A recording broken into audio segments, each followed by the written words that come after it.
नमस्कार, मैं हूं आपका दोस्त विजय विद्रोही। आप देख रहे हैं अनकट। तो क्या बीजेपी ने 2024 के लोकसभा चुनाव की तैयारी शुरू कर दी है कि एक एक सीट का वो हिसाब किताब करने लगी है? क्या इस तैयारी के तहत ही नीतीश कुमार का बयान आया है कि वो राज्यसभा में कभी नहीं गए? तो क्या नीतीश कुमार को उपराष्ट्रपति बनाने की तैयारी है, जिसका फायदा बीजेपी को और उनके गठबंधन को बिहार की 40 सीटों में मिल सकता है? शिवपाल यादव को क्या बीजेपी में लाने की तैयारी है? आजमगढ़ से लोकसभा का चुनाव लड़वाने की तैयारी है, या फिर उनको राज्यसभा भेजकर मंत्री बनाने की तैयारी है, या यादव वोट बैंक में और सेंध लगाने की इस बहाने तैयारी है? ममता बनर्जी को बीरभूम मामले में जिसमें 10 लोग करीब जिंदा जलाकर मारे गए थे, उसको लेकर कटघरे में खड़ा किया जा रहा है। तो क्या मुख्य निशाने पर आसनसोल है और बीजेपी चाहती है कि आसनसोल का जो लोकसभा का उपचुनाव है उसमें भले ही कुछ हो जाए, लेकिन शत्रुघ्न सिन्हा टीएमसी के टिकट पर चुनाव नहीं जीतने चाहिए, और बीजेपी अगर वहां से जीत जाती है तो नए सिरे से वो रिवाइवल की कोशिश कर सकती है। बंगाल में 18 सीटें पिछली बार लोकसभा में जीती थी, बीजेपी खोना नहीं चाहती। आम आदमी पार्टी को एक तरफ छेड़ा जा रहा है, दूसरी तरफ बीजेपी उम्मीद कर रही है कि गुजरात में आम आदमी पार्टी, हिमाचल प्रदेश में आम आदमी पार्टी थोड़ा मजबूत हो, जहां पर राज्य विधानसभा के चुनाव इस साल के अंत में होने हैं, जहां कांग्रेस और बीजेपी के बीच ही मुकाबला है, और जहां दोनों जगह कांग्रेस ठीक ठाक स्थिति में कम से कम हिमाचल में तो दिख ही रही है। क्या इसी स्ट्रेटजी, इसी रणनीति के तहत चंडीगढ़ में यूनियन टेरिटरी के जो एम्प्लॉइज हैं उनको मोदी सरकार केंद्र सरकार के कर्मचारियों जैसा वेतनमान और सुविधाएं, भत्ते दे रही है, ताकि पंजाब के जो सरकारी कर्मचारी हैं उनमें भी ये उम्मीदें जगे और भगवत मान उन उम्मीदों को पूरा नहीं कर पाए? और ऐसे में बीजेपी चाह रही है कि आम आदमी पार्टी पंजाब में अपने पैर नहीं जमा पाए, ताकि लोकसभा की 13 सीटों पर उसकी पकड़ मजबूत बन सके। और दूसरी तरफ वो चाह रही है कि गुजरात में और हिमाचल में आम आदमी पार्टी थोड़ी मजबूत बने, इतनी मजबूत बने कि वो कांग्रेस को बहुत सारी सीटों पर हरा दे, लेकिन आए फिर तीसरे नंबर पर ही, और इससे फायदा अंततः बीजेपी को हो जाए। क्या ये सब कुछ एक रणनीति के तहत खेला जा रहा है खेल? सबसे पहले बात कर लेते हैं नीतीश कुमार की। आप मुख्यमंत्री हैं, आप राज्यसभा में जाना क्यों चाहते हैं? राज्यसभा में जाकर क्या हासिल हो जाएगा? एक मंत्री पद ही तो मिल जाएगा ज्यादा से ज्यादा। नरेंद्र मोदी की सरकार में 65-70 मंत्री है, एक मंत्री आप भी हो जाएंगे तो क्या हो जाएगा? यानी आप उपराष्ट्रपति बनना चाहते हैं। उपराष्ट्रपति अगर बनना चाहते हैं तो भी राज्यसभा में आप उपराष्ट्रपति पदेन सभापति होता है, राज्यसभा की कार्रवाई का संचालन करता है। तो क्या बीजेपी एक बड़ा दांव खेल सकती है? नीतीश कुमार जैसे ओबीसी नेता को उपराष्ट्रपति बनाने की बात कर सकती है। नीतीश कुमार हो सकता है सोच रहे हो कि विपक्षी दल 5 राज्यों के विधानसभा चुनाव से पहले उनका नाम उछाल रहा था राष्ट्रपति पद के लिए, तो क्या बीजेपी उन्हें राष्ट्रपति पद सौंप सकती है? ऐसा मुश्किल लगता है।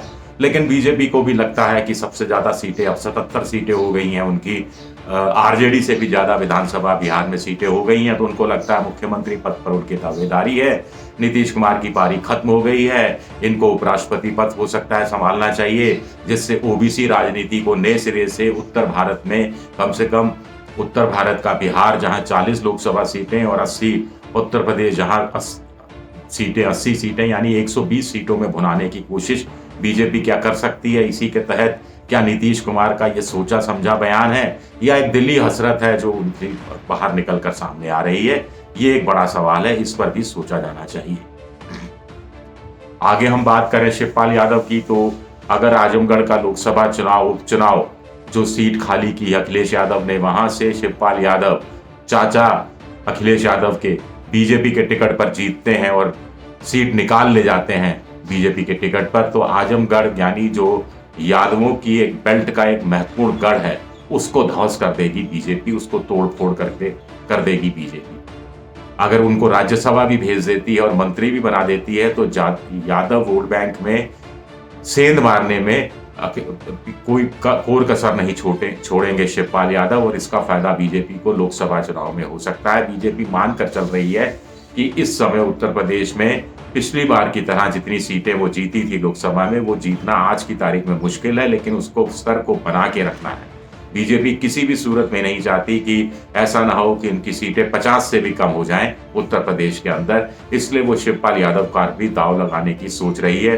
बेटा जसवंत नगर से लड़ लेगा, या हो सकता है योगी सरकार में ही शिवपाल यादव को बड़ा मंत्रालय दे दिया जाए और इस बहाने यादव वोट बैंक को साधने की कोशिश, या यूं कहा जाए कि जो भतीजा अखिलेश यादव है उनको हाशिए पर रखने की और उनके खेमे में तोड़फोड़ करने की कोशिश की जाए। तो एक एक सीट, एक एक वोट, एक एक जाति, एक एक उपजाति, एक एक राज्य को लेकर बीजेपी चल रही है। आम आदमी पार्टी की बात करें तो आम आदमी पार्टी के जो मुख्यमंत्री हैं उनके घर पर हमला होता है, अरविंद केजरीवाल के घर पर दिल्ली में हमला होता है। उसके बाद अरविंद केजरीवाल कहते हैं कि वो अहमदाबाद में भगवत मान को लेकर रोड शो करेंगे, हिमाचल प्रदेश में तिरंगा यात्रा निकालेंगे। तो बीजेपी भी चाह रही है कि ऐसा कुछ करे, थोड़ी सी मजबूत हो आम आदमी पार्टी। जाहिर है कि आम आदमी पार्टी अगर गुजरात और हिमाचल प्रदेश में मजबूत होती है तो वो वोट एंटी बीजेपी वाला ही काटेगी, और एंटी बीजेपी वोट अगर वो लेकर जाएगी तो इसका मतलब सीधा सीधा है कि कांग्रेस के हिस्से में जो वोट जा रहा था वो एक तरफा कांग्रेस के पास नहीं जाकर बट जाएगा और इसका फायदा अंततः बीजेपी को ही होगा। तो बीजेपी क्या इसलिए भी इनको थोड़ा बढ़ावा दे रही है, लेकिन पंजाब में बीजेपी नहीं चाहती कि आम आदमी पार्टी थोड़े पांव पसारे, पंजाब मॉडल, दिल्ली मॉडल को गुजरात मॉडल की तर्ज पर देश भर में बेचने की कोशिश करे। इसलिए जहां पंजाब में दूसरी पार्टियां हनीमून पीरियड मनाने दे रही हैं भगवत मान को, वहां बीजेपी पहले दिन से ही खिलाफ में आ गई है। आपको ध्यान होगा कि अभी चुनाव की जो घोषणा अभी हुई भी नहीं थी पूरी तरह से जीतने की, इसी बीच बीजेपी के बड़े नेताओं का बयान आ गया था कि बॉर्डर स्टेट पंजाब को सौंपना नहीं चाहिए, बीजेपी इस बात का पूरा ख्याल रखेगी। फिर ये भी आया कि जो केंद्रीय यूनियन टेरिटरी चंडीगढ़ के जो कर्मचारी हैं उनको केंद्र का वेतनमान और दूसरे भत्ते दिए जाएंगे। तो कुल मिलाकर भगवत मान को और आम आदमी पार्टी को पंजाब में फेल करने की कोशिश बीजेपी ने अभी से शुरू कर दी है। ये उसकी एक चुनावी स्ट्रेटेजी का हिस्सा है, जिसका उसको अगर वो सफल हुई तो दो तरह का फायदा होगा। एक, लंबे समय में उनके पास आने वाला एक बड़ा संभावित दुश्मन, सियासी दुश्मन, वो ध्वस्त हो सकता है, और दूसरा, लोकसभा चुनाव 2024 में पंजाब में आम आदमी पार्टी एक तरफा जीत हासिल करने से उसे रोका जा सकता है, और जो भी वोट फटेगा उससे बीजेपी अपने लिए कुछ सीटें निकालने के सफल हो सकती है।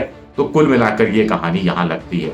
तो बिहार 40 सीटें, 80 उत्तर प्रदेश की 120, 13 पंजाब की 133 सीटें, 4 या 5 हिमाचल प्रदेश की 138 के आसपास सीटें, 26 गुजरात की सीटें। तो ये सारा खेल। फिर राजस्थान की भी 25 सीटें हैं। राजस्थान में भी अगले साल के अंत में चुनाव हो रहा है। वसुंधरा राजे सिंधिया लगातार दिल्ली के दौरे कर रही हैं, प्रधानमंत्री से मिल रही हैं, अमित शाह से मिल रही हैं, जेपी नड्डा से मिल रही हैं, कोई ना कोई स्ट्रेटेजी वर्कआउट हो रही है। यानी बीजेपी चाहती है कि अगले साल होने वाले विधानसभा चुनाव में राजस्थान में बीजेपी जीते, कांग्रेस को हराया जाए और उसका पूरा फायदा 2024 के लोकसभा चुनाव में भी उठाया जाए।